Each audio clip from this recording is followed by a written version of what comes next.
It was a moonless night when Jack decided to take a late drive through the countryside. The winding roads were eerily quiet, and the only sound was the hum of his car engine. Jack had always enjoyed the solitude of night drives, but something about this particular night felt off as he rounded a bend. Jack saw a figure standing by the roadside, thumbing for a ride. He hesitated but eventually pulled over. The man got in silently, his face shrouded in shadow. Jack tried to make small talk, but the passenger remained eerily quiet. After a few minutes, Jack noticed the man's hands were covered in dirt and scratches. When he glanced at the rearview mirror, he realized with a start that the passenger's eyes were completely black. Jack's heart pounded in his chest as he fought the urge to look again as he drove in silence. His grip on the steering wheel tightening with every passing second. The man finally broke his silence, his voice a chilling whisper. "Thank you for the ride. I need to get back. They're waiting for me." Jack asked where exactly he wanted to go, but when he turned to look at the man, the seat was empty. He swerved to a stop, heart racing, and realized he was alone again. Shaken, he continued driving, but the memory of those black eyes haunted him every mile of the way. Jack's nerves were on edge as he continued driving, his mind replaying the eerie encounter over and over. Every shadow seemed to hide those black eyes. Every whisper of the wind carried the haunting voice of his phantom passenger. He was miles from the nearest town, with no sign of another car or house in sight. The only thing that broke the oppressive silence was the occasional rustle of leaves and the distant hoot of an owl as Jack rounded another bend. His headlights illuminated a small, dilapidated house nestled among the trees. It looked abandoned, but something compelled him to stop. Maybe it was curiosity, or perhaps he just needed a break from the relentless unease. He pulled into the overgrown driveway and turned off the engine, the sudden silence almost deafening. Taking a deep breath, he stepped out of the car. The air was thick with the scent of damp earth and decaying wood. The house loomed before him, its windows dark and empty like soulless eyes. Jack approached the front door, each step feeling heavier than the last. The wooden planks creaked under his weight, and the door, barely hanging on its hinges, swung open with a groan. He stepped inside, the floorboards beneath him protesting his every move. Inside, the house was a time capsule from decades past. Dust-covered furniture and cobwebs filled the rooms, and the wallpaper was peeling off in long strips. Jack's flashlight beam danced across faded photographs on the walls, each one showing a happy family that once lived there. But something felt off. The faces in the photos seemed distorted, their smiles too wide, their eyes too hollow. As he moved deeper into the house, he found himself drawn to a room at the end of the hall. The door was slightly ajar, and a faint, flickering light spilled out from the crack. Jack's heart raced as he pushed the door open. Inside, he found a small bedroom, lit by an old oil lamp on a nightstand. The bed was neatly made, and a figure sat on the edge, hunched over. "Hello?" Jack called out, his voice trembling. The figure slowly turned, revealing the same man who had been in his car. The phantom passenger's eyes were still as black as night, and his expression was one of pure despair. "You shouldn't have come here," he whispered, his voice echoing eerily in the small room. Before Jack could react, the temperature in the room plummeted, and he felt an overwhelming sense of dread. The walls seemed to close in, and the shadows grew longer, darker. The man stood up, his form flickering like a disturbed image on an old television. "You need to leave now," the man urged, his voice rising in urgency. "They're coming." Jack didn't need to be told twice. He turned and ran, sprinting back down the hall and out of the house. As he reached his car, he glanced back to see the house's windows filled with shadowy figures, their eyes glowing with an unnatural light. He fumbled with his keys, hands shaking, and finally managed to start the car. Peeling out of the driveway, he sped down the road, not daring to look back. The house and its ghostly inhabitants faded into the distance, but the terror lingered, a constant companion as he drove through the night. Jack drove through the night, the eerie events replaying in his mind. The road stretched on, seemingly endless, and he couldn't shake the feeling that he was being watched. The further he got from the house, the colder the air in the car became, as if the presence he'd encountered was still with him. His thoughts were interrupted by a sudden, blinding light ahead. He squinted, slowing down, and realized it was a car pulled over to the side, its hazard lights flashing. A woman stood next to it, waving frantically. Reluctantly, Jack pulled over, rolling down his window. "Can I help you?" he called out. The woman approached, looking panicked. "Thank goodness. My car broke down and my phone is dead. Can you give me a ride to the nearest town?" Jack hesitated, remembering the phantom passenger, but the desperation in her eyes made him nod. "Sure, hop in." As they drove, the woman thanked him profusely, explaining she had been stranded for hours. Jack's tension eased slightly, her chatter a welcome distraction from the night's earlier events. After some time, they approached a small town, its lights twinkling invitingly in the distance. Jack felt a surge of relief as they neared civilization. He pulled into a gas station and stopped. "Here we are," he said, turning to the woman. But to his horror, the seat beside him was empty. He blinked, his heart pounding, and looked around frantically. There was no sign of the woman, and the car door was still locked from the inside. A chill ran down his spine as he realized he had encountered yet another ghostly hitchhiker. He got out of the car, his breath visible in the cold night air, and stumbled into the gas station, seeking the warmth and reassurance of other people. Inside, the clerk looked up as Jack entered. "You okay, man? You look like you've seen a ghost." Jack nodded, still shaken. "You could say that. Do you know anything about a broken-down car a few miles back?" "There was a woman." The clerk's expression turned serious. "You met the lady of the highway. She died years ago, right where you picked her up. They say she appears to those who need a reminder of the dangers of these roads at night." Jack's blood ran cold as the clerk continued. "But if she spoke to you, it means she's trying to tell you something important, something unfinished." Jack realized the gravity of the clerk's words. The phantom passenger, the haunted house, the ghostly hitchhiker, were they all connected? He needed answers. Determined, he decided to return to the house, to face whatever awaited him there. With renewed resolve, Jack left the gas station and drove back the way he came. The road seemed darker, more menacing, but he pressed on. As he approached the house, its silhouette stark against the night sky, he steeled himself for what was to come. The house seemed to welcome him with an eerie stillness. Jack entered, retracing his steps to the room where he had first seen the phantom passenger. The man was there, waiting. "You came back," the phantom said, his voice a mournful echo. "I need to know why," Jack replied. "Why did you appear to me? What is unfinished?" The man's eyes, still as black as night, softened with sorrow. "I am bound to this place, my fate intertwined with those who perish on these roads. You must find the one who keeps us here." A sense of urgency gripped Jack. "Who is it? How do I find them?" The phantom gestured to an old photograph on the nightstand, the faces now clearer. Jack recognized the woman, the ghostly hitchhiker. "She was the first," the phantom explained. "Her death was the beginning. Only by finding her resting place and giving her peace can we all be free." Jack nodded, determined to end the nightmare. He knew what he had to do. With the photograph as his guide, he set out to find the woman's grave, hoping to finally put the spirits to rest and bring an end to the haunting of the night drives. Sarah loved night drives to clear her head. One night, after a particularly stressful day, she set off on a drive through an unfamiliar part of town. As she drove, she noticed the road becoming narrower and the surrounding trees thicker, almost suffocating her GPS lost signal, and soon, she was hopelessly lost. Panic set in as she realized she had been driving for hours with no sign of civilization. Then, out of nowhere, she saw a dim light flickering in the distance. She drove towards it, hoping it was a house or a gas station.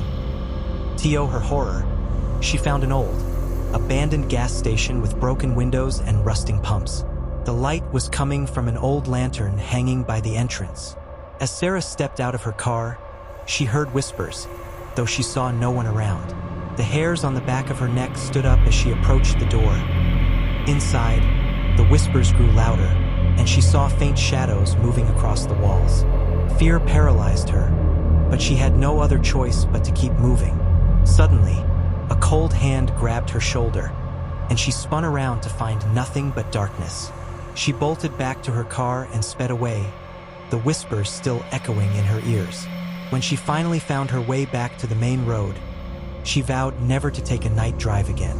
Sarah drove away from the abandoned gas station, her mind racing and her hands trembling on the steering wheel. The whispers still echoed in her ears, and the cold touch on her shoulder lingered, sending chills down her spine.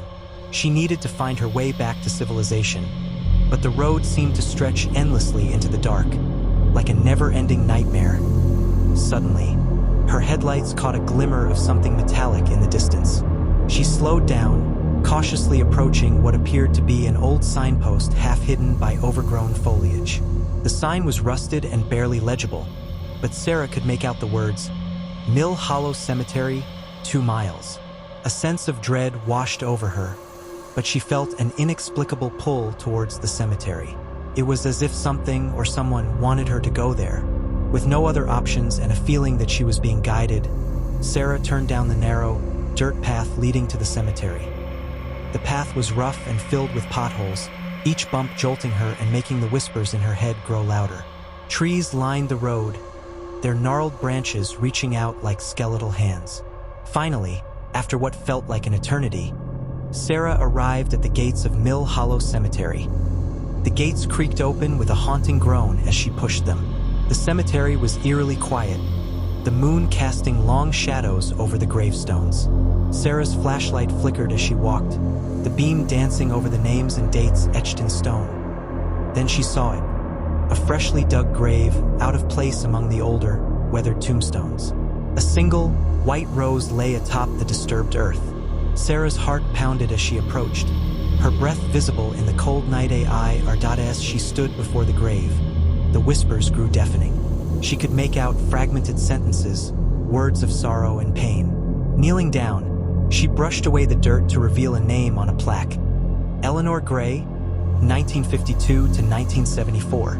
Suddenly, the air around her grew colder, and she felt a presence behind her. She turned to see a woman in a tattered white dress standing at the edge of the graveyard, her eyes hollow and filled with despair. It was the same woman Sarah had seen in her visions. "Eleanor," Sarah whispered, her voice trembling.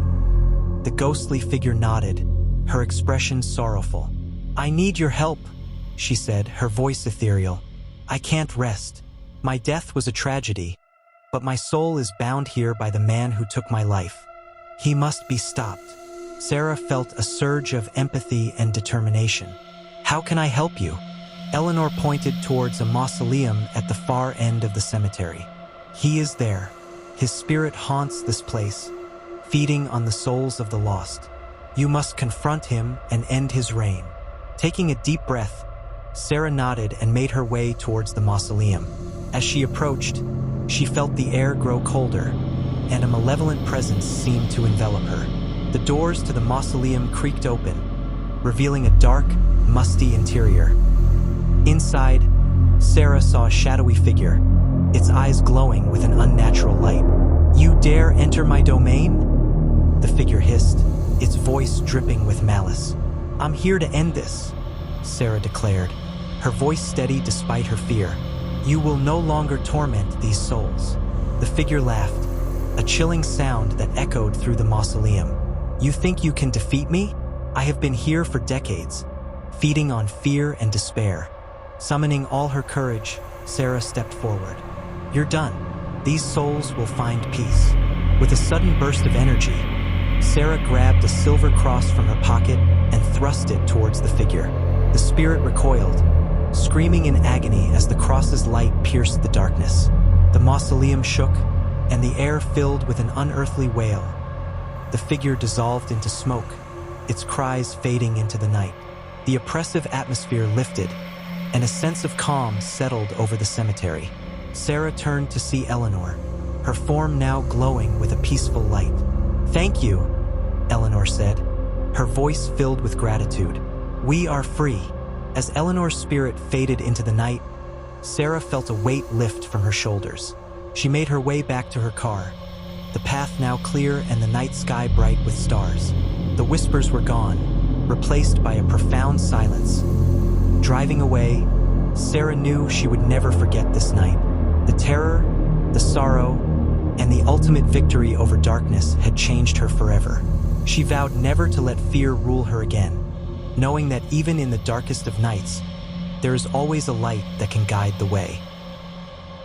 Tom was driving home late one night after visiting a friend in the next town over. The highway was desolate, with only his headlights cutting through the darkness. As he approached a bridge, he saw a woman in a white dress standing on the side of the road. She looked lost and distressed. Feeling a pang of sympathy, Tom pulled over and asked if she needed a ride. She nodded silently and got into the car. As they drove, Tom tried to engage her in conversation, but she remained silent, her eyes fixed on the road ahead. After a while, Tom noticed the temperature in the car dropping rapidly. He glanced at the woman and saw her lips moving, but no sound came out. Suddenly, she turned to him, her eyes wide with fear, and whispered, "They're coming for me." Before Tom could react, a blinding light enveloped the car, and he lost control, skidding to a halt. The woman in white was gone, and Tom found himself alone on the bridge. His heart pounded as he realized the truth. He had encountered the ghost of a woman who had died on that very bridge years ago. As he restarted his car and drove away, he could still feel her presence, cold and haunting, as if she was still there, watching him. Tom sat in his car, his heart racing as the reality of his ghostly encounter settled in. The phantom hitchhiker and the blinding light had left him deeply shaken, but he couldn't drive away just yet. He felt compelled to understand why the ghostly woman had appeared to him and what she meant by, "They're coming for me." Determined to uncover the truth, Tom decided to investigate the bridge where he had picked up the hitchhiker. Parking his car a short distance away, he walked back to the spot, flashlight in hand. The bridge loomed ominously in the moonlight, the water below shimmering with an eerie glow. Tom's footsteps echoed on the wooden planks as he made his way to the center of the bridge. There, he noticed a small, weathered plaque affixed to the railing. It read, "In memory of Emily Carter, 1965 to 1987, taken too soon." Tom's breath caught in his throat as he read the name. Emily Carter, she must be the ghostly hitchhiker. As he stood there, a sudden cold breeze swept over him, and he felt a presence nearby. He turned to see Emily standing at the edge of the bridge, her white dress billowing in the wind, her eyes filled with sorrow. "Emily," Tom whispered, his voice trembling. "What happened to you?" Emily's gaze was distant as she spoke. "I was coming home late one night, much like you. My car broke down on this bridge, and a man offered me a ride. But he wasn't what he seemed. He killed me, and my spirit has been trapped here ever since, reliving that night over and over." Tom felt a chill run down his spine. "Why did you appear to me?" "Because," Emily replied, her voice soft but firm. "The man who killed me is still out there. His spirit haunts this bridge, preying on those who pass by. You must help me stop him." Tom nodded, a sense of determination washing over him. "How can I help you?" Emily pointed to the opposite end of the bridge. "There is an old, abandoned house hidden in the woods. It's where he lived, where he took me. You need to go there and find the relic that binds his spirit to this place. Destroy it, and we will both be free." With a deep breath, Tom set off towards the house. The woods were dense and dark, each step more difficult than the last. Finally, he reached a dilapidated structure, its windows shattered and roof caving in. The atmosphere was thick with malevolence, and Tom could almost hear the echo of Emily's final moments. Inside, the house was a maze of decaying furniture and broken walls. Tom searched each room methodically until he found a hidden door leading to the basement. The air grew colder as he descended, and the sense of dread intensified. In the basement, Tom found an old, wooden chest. He opened it to reveal a collection of personal items: a locket, a diary, and a small, ornate box. Inside the box was a blood-stained knife, its blade dull with age.